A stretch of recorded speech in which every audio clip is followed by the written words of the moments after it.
ตลอดความยิ่งใหญ่ของการแข่งขันเพื่อการหมายเทิงเอิกการต่อสู้เพื่อไสชนะและศักดิ์ศรีแห่งความเป็นหนึ่งการฝึกซ้อมและหาทุกวิธีทางเพื่อได้มาถึงเป้าหมายเดียวกันเหล่าทัพสร้างสรรค์ล้านสร้างยูไนเต็ดมีผู้กล้าที่พร้อมจารึกผลงานที่ดีที่สุดของพวกเขาถึงหน้าประวัติศาสตร์บ้านเตะลาวตลอดกาล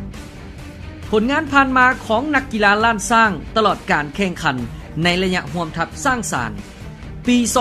2015 คำแพงไสยวุฒิได้รับรางวัลดาวยิงสูงสุดในรายการชิงขันนายกรัฐมนตรีกระทรวงศึกษาธิการและกีฬา The Minister Cup สุขอภรณ์วงเจียงคำเมสซี่เมืองลาวได้รับรางวัลนักเตะดีเด่นประจำการแข่งขันและผู้รักษาประตูดีเด่นได้แก่พุทธประสงค์แสงดาลวงศ์ปีเดียวกันนั้นนอกจากทัพนักกีฬาลาวแล้วยังมีทัพนักกีฬาต่างประเทศคือเดียโกอิมิลิโนซินวาได้รับรางวัลนักเตะดาวยิงสูงสุด20ยูโร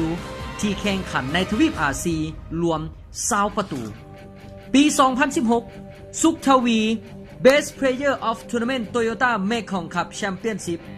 2016 สุขทวี Best Player of Tournament Toyota Mekong Cup Championship 2016 สุขอาภรณ์ Man of the Match 2 Match of Tournament Toyota Mekong Cup Championship 2016 Aksim Redshovic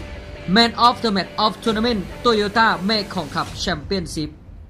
and 2016 Suk Thawi Man of the Match of Tournament Toyota Mekong Cup Championship และนี่คือผลงานที่พวกเขาสร้างไว้ให้กับสโมสรถึงวงการกีฬาบ้านเตะลาว